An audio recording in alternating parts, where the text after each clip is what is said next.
So what you're going to need tonight is a bolster, a couple of blankets that you can fold up nice and flat, so cotton blankets work great. And if you have them, a couple blocks, or if you don't have them, maybe you got a book around the house you could use that you haven't read for a while. We're going to use them to support ourselves in a couple of different shapes. So this evening we're going to talk about a couple of things. We're going to talk about pranayama, which is breath control. We're going to talk about the parasympathetic and sympathetic nervous systems and ways that we can turn the parasympathetic on. And we're also going to talk about mudras and mantras. So let's get started. Start to arrive on your mat, if you will, and just close your eyes, find a comfortable seated position. And I just want you to notice maybe where you're holding tension. A lot of people hold tension in places like the forehead or the jaw. We clench our teeth, right? We wrinkle our brow. Maybe we hunch our shoulders, or we keep our hips all tightened up. Just see where you're holding it. You don't have to change it right now, just notice. We'll check back in with that later. But really, begin to start focusing on your breath. Pay attention to the space just below your nostrils on the upper lip and where the breath enters and leaves your sinuses up at the upper nose. See if you can tell over the next few cycles of breath which nostril is the air moving through. Is it the left or the right? Or maybe it's both equally. I didn't know this until a few months ago, but our breath naturally throughout the course of the day will switch which nostril it's coming through, depending on whether our brain is telling us that we need more peace or more energy. So what we're going to learn this evening is a little breath technique called alternate nostril breathing, where we will breathe intentionally in through the left and out through the right. And because it's really hard to do without some kind of a physical barrier, we're going to use a hand shape or a mudra to achieve this. So traditionally this is done, and this is a hard shape to get into, I'll tell you what, with the two first fingers down towards your thumb. If that is really hard for you, like I'm having a hard time keeping this, you could just use any fingers that work. So we're going to seal off the right nostril as we breathe in through the left, and then we'll switch so that we seal off the left nostril as we breathe out through the right. So let's get started, and partway through I'll tell you what's actually happening here, but bring your hand up to your nostril to begin, and just press gently, breathing in for a count of 4, switch and breathe out for a count of 8. Switch, breathe in through the left. Switch, breathe out through the right. Keep going like this, breathing in for 4 counts. Filling up through the left and breathing out for 4 counts, slowly releasing through the right nostril.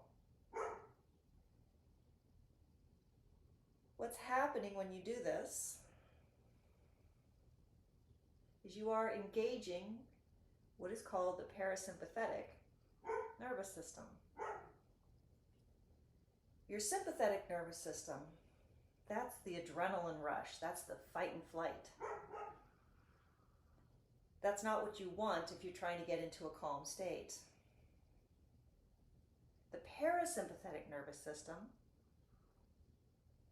is what brings us back down to a normal level, what's called homeostasis. That's where we want to be, calm, not overly excited, not dead asleep, just calm. Go ahead and release your hand down to your knee again. You can take another mudra, which is a hand shape. Maybe it's just your first finger and your thumb resting. Bring your arms out straight so they lay flat. Close your eyes and now notice. How are you feeling now? Do you feel a little calmer? Maybe a little silly. That's okay. Are you breathing through both nostrils? I am. Like, that's weird. Never noticed that. There it is. Anytime we are in a heightened state of anxiety, we can use this alternate breathing technique to bring ourselves back down to a base level. Have a cooler head. You know what they say, cooler heads prevail. So try it the next time you're in a tough situation. Maybe it's traffic. Maybe you just got another job piled on you at work from your boss. Just go use the restroom, take a minute or two, regroup, use this alternate breathing technique and go back at it. We're ready. We'll move on to our next position, and that is going to be butterfly pose. So this is a supported butterfly pose. This is a little yin session this evening. You can use anything that you need to support your knees if you want, or we're going to lean forward in butterfly. You can use something to support your head. What I have with me this evening are a couple of blocks. I could use them at my legs, but I'm going to put it up here to support my head as I come down, and I'm going to use a blanket underneath my knees. It's just a folded blanket. I'm going to fold it one more time. It gives it a soft place to land. You don't have to do this. This is absolutely optional to use props, but props let you get in your position. They bring the floor closer. They make you want to stay longer. And this is all about letting go in yin. So if you bring your feet to touch one another, raise your arms up to decompress your spine and inhale. And when you exhale, just hinge at the hips and fall forward over your legs. Your head might come to your block. You could stack your block at any of the levels it has. You could stack 2 blocks on top of each other if you're not feeling like being fully into the fold. But through the yin breath work, you are going to extend your spine with each inhale. And with each exhale, you're going to let go of a little bit of muscular control. Now, if you've got things propping up your head and your legs, you might find partway through you need to shove them out of the way. Go ahead. Just do it gently and move slowly. You don't want to mess with the energy level that is in the room right now. Another option, instead of just bending straight forward, is you can wrap your arms underneath your legs and fold forward towards your feet. This is caterpillar. This is a very cocoon-like pose. It helps to block out other distractions. And if you are landing your head on something, a block, or the floor, or your feet, or your stacked hands, that also is calming, because when we rest our forehead down, we're resetting and grounding our forehead, right? And that is another way to engage our parasympathetic nervous system. So just stay here and breathe in and out once you've found a position that you love.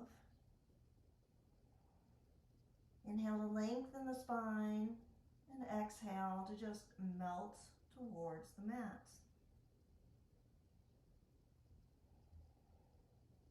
Butterfly pose opens the hips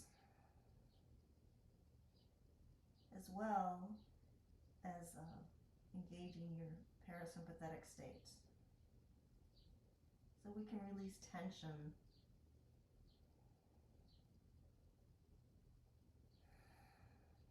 You could try the Oceanic breath, the Ujjayi breath, if you'd like. To do that, you seal your lips. You tuck your chin just a tiny bit. And you breathe in and out through your nose, constricting the back of your throat. And you should hear your breath stronger in your own ears when you do that. Imagine you're fogging up a mirror with just the air coming out of your nostrils. Again, this is something that helps to block out outside distractions and really focus on your breath. The Ujjayi breath, if it's not working for you, just go back to your normal breaths. Inhale, really fill up, and exhale for a longer count out as you melt. I'm needing to move my block out of the way. Gravity's pulled me in a little ways. Take about 3 more full cycles of breath in and out. And this forward fold supported butterfly.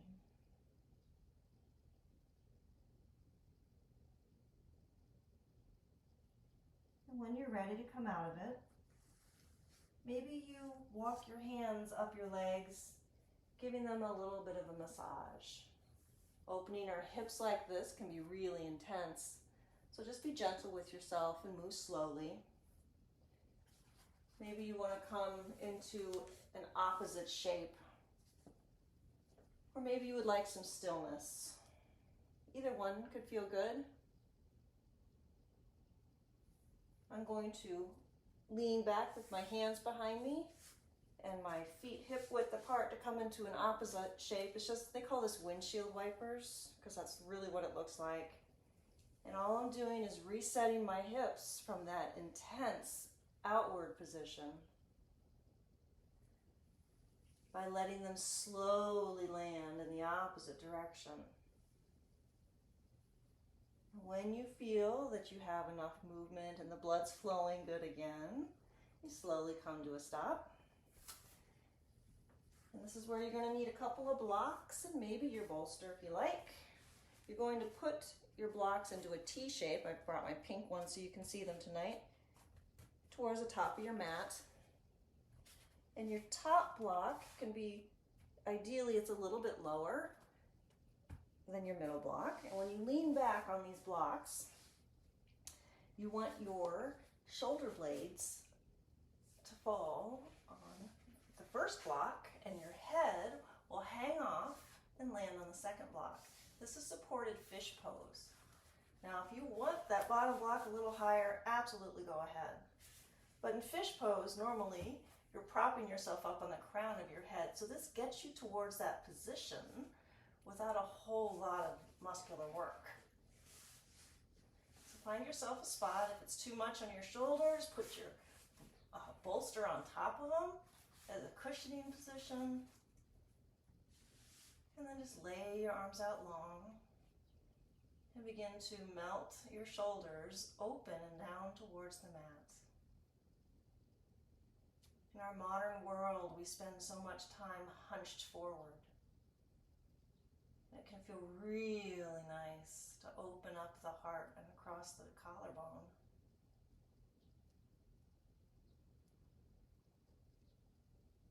Continue to breathe in and out through the nose all session. That's really, if that's all you do, that's still doing yoga.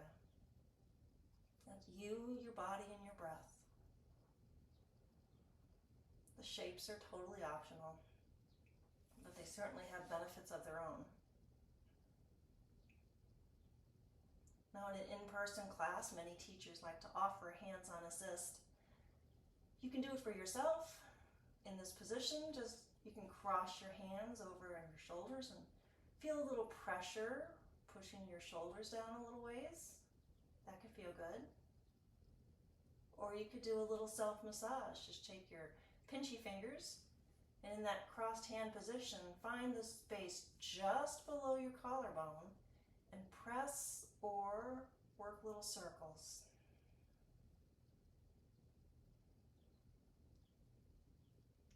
Do one space for a few cycles of breath. Walk your hands a little ways out. Do the next area.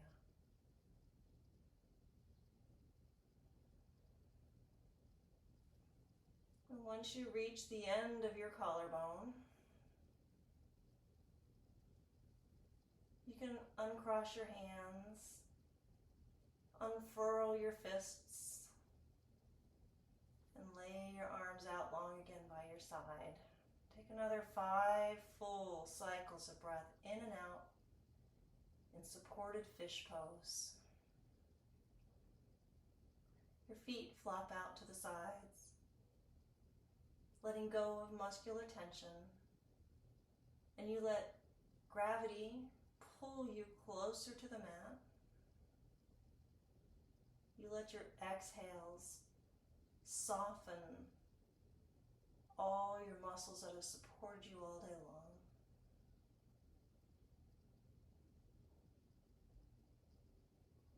And you release any areas of tension that you've noticed.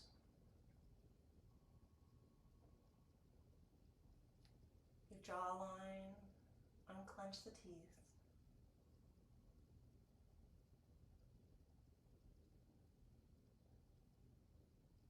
Just soften.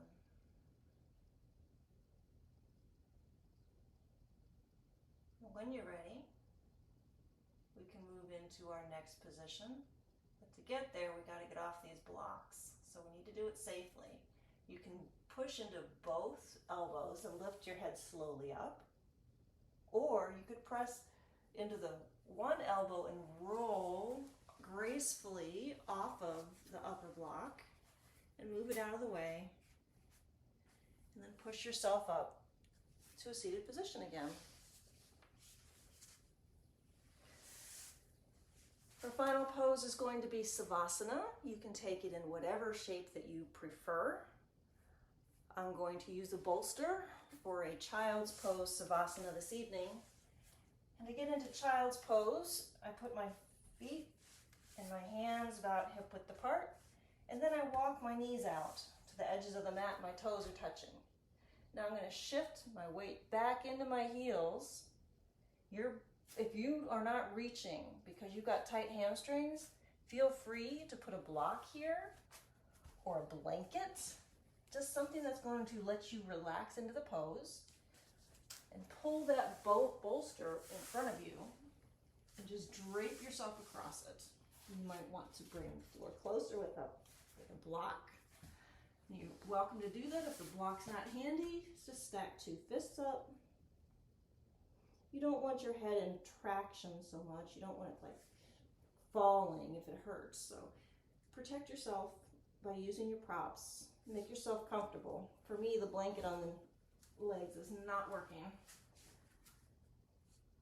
And there's nothing at this point to change or to do. You just want to be. You've learned a few things about Pranayama, Mudras, and your nervous system. And hopefully you've learned a few things about you. Where you hold tension. And how you can use breath and shapes to let it go.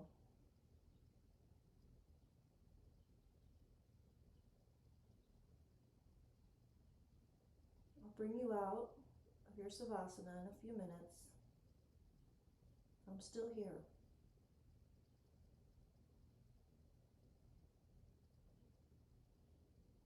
Resting.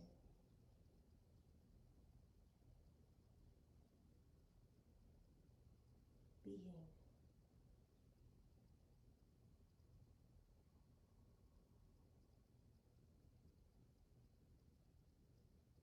Feel free to stay as long as you like, but I'm going to close out our session this evening. I promised you it would be a short one, so I'm going to hold myself to that promise. And I'm going to teach you one more mudra this evening, and that is Anjali Mudra. So bring your hands to your heart. Your palms touch. You should feel a little slight isometric pressure. And bow your head, tuck your chin. This is Anjali Mudra, hands to heart position, prayer position, but it's an attitude of gratitude and humility. So I would like to thank you so very much for joining me this evening in a short Yin session. learning how to game our parasympathetic nervous system with our wonderful breath. And I'm here in humility for all of the people who figured this out thousands of years ago and were smart enough to tell their children who told their children. And what wonderful genius finally wrote it down. Thank you so much. Namaste. May you have a very peaceful and calm evening tonight. And don't forget to email me, yoga@theclub.llc.com, for more information on our July sessions. You can purchase 1, 3, 4, or all 12. And I think you're really going to enjoy our deep dive in July into Patanjali. Thank you so much. I'll see you next time.